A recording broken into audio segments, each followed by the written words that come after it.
안녕하세요. 포뮬러에 미친 남자 포미남입니다. 오늘은 입문 가이드 2편 타이어의 종류와 규칙으로 돌아왔습니다. 그럼 바로 함께 들어가 보시죠. F1에서 사용하는 타이어의 컴파운드는 C1부터 C5까지 총 5가지로 이루어져 있으며 C1 쪽으로 갈수록 타이어가 단단해지고 C5 쪽으로 갈수록 타이어가 부드러워집니다. 그렇다면 각자의 장단점은 무엇이 있을까요?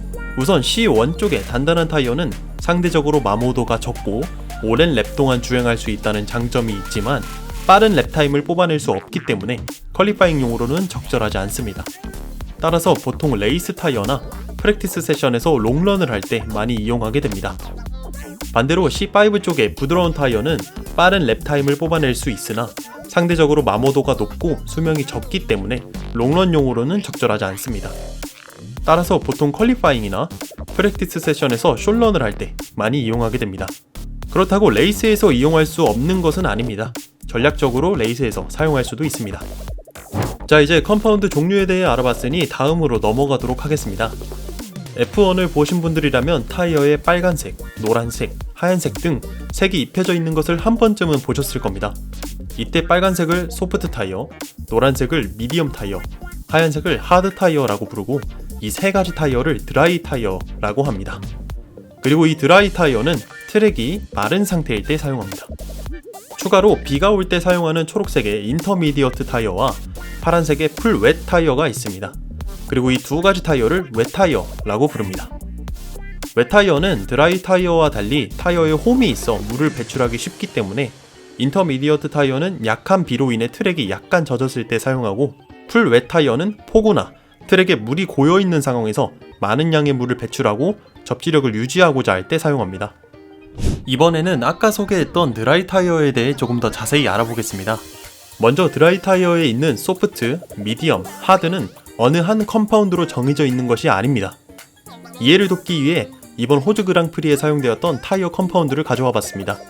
한 그랑프리가 시작되기 전에 국제 자동차 연맹인 피아와 F1 대회 타이어를 독점으로 공급하는 피렐리는 그랑프리가 개최되는 나라의 온도, 기후, 트랙의 상태 등을 종합하여 C1부터 C5 중 그랑프리에 사용할 3개의 타이어를 지정하고 팀에게 전달합니다.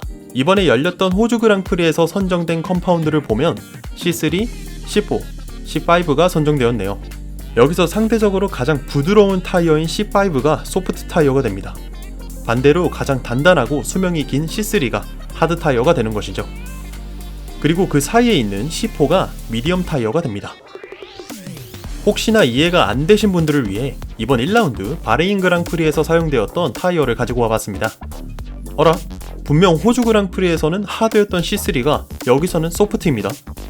따라서 소프트, 미디엄, 하드라는 것은 상대적인 것이지 처음부터 어떤 한 컴파운드로 정해져 있는 것이 아니라는 것을 기억해 주시기 바랍니다.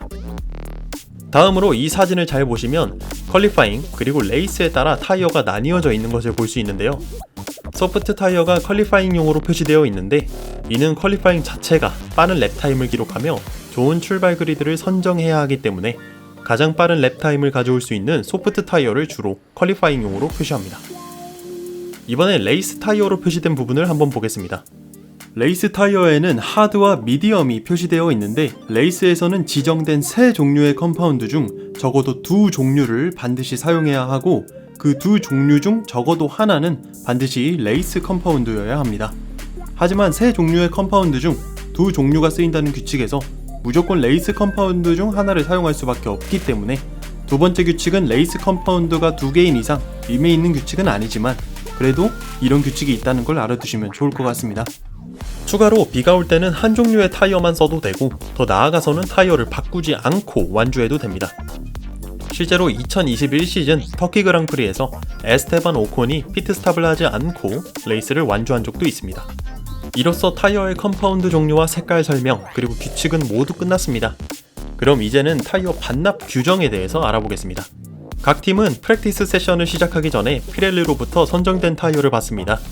이때 팀은 소프트 타이어 8세트, 미디엄 타이어 3세트, 하드 타이어 2세트, 인터미디어트 타이어 5세트, 풀벳 타이어 2세트, 드라이버 1명당 총 20세트의 타이어를 받게 됩니다. 그러면 한 명의 드라이버 기준으로 설명해 보도록 하겠습니다. 우선 세션에 들어가기 전 모든 팀은 미리 Q3용 소프트 타이어 한 세트를 남겨놓아야 합니다. 이후 아까 알아봤던 3개의 지정된 컴파운드 중 서로 다른 2개의 컴파운드를 사용해야 한다는 규칙을 지키기 위해 레이스에서 사용할 서로 다른 타이어 2세트를 따로 챙겨보겠습니다. 저희 드라이버는 레이스에서 미디엄과 하드를 한 세트씩 사용할 예정이라고 해보죠. 이후 FP1에서 타이어를 2세트를 사용하고 이를 반납해야 합니다. FP2, FP3도 마찬가지로 2세트씩 사용하고 반납해야 합니다. 저희 드라이버는 FP1에서 미디엄 한 세트, 소프트 한 세트, FP2에서는 하드 한 세트, 소프트 한 세트, FP3에서는 미디엄 한 세트, 소프트 한 세트를 사용하고 반납했다고 가정해 보겠습니다.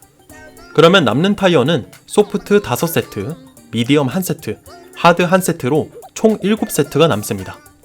이후 퀄리파잉으로 들어가게 되는데 여기서는 반납 없이 레이스까지 그대로 사용하게 됩니다. 예를 들면 Q1 때 사용했던 타이어를 Q2 또는 레이스에서 사용해도 된다는 이야기입니다. 다만 주의할 점이 하나 있는데 Q3에 진출한 드라이버는 처음에 남겨두었던 Q3 전용 소프트 타이어 한 세트를 사용 여부에 관계없이 Q3가 끝나고 반납해야 합니다. 따라서 Q3에 진출하지 못한 드라이버는 총 7세트의 드라이 타이어, Q3에 진출한 드라이버는 총 6세트의 드라이 타이어를 가지고 레이스에 나서게 됩니다. 저희 드라이버가 Q3에 진출했다고 가정한다면 레이스에서 팀의 전략 그리고 상황에 따라 소프트 4세트, 미디엄 1세트, 하드 1세트 중에서 레이스를 운영하게 되겠네요. 여기까지 타이어에 관한 종류와 반납 규정에 대해서 알아봤습니다. 조금이나마 도움이 됐기를 바라며 다음 입문 가이드에서는 레이스에서 나올 수 있는 깃발 종류로 돌아오도록 하겠습니다. 이상 포뮬러에 미친 남자 포미남이었습니다. 시청해주셔서 감사합니다.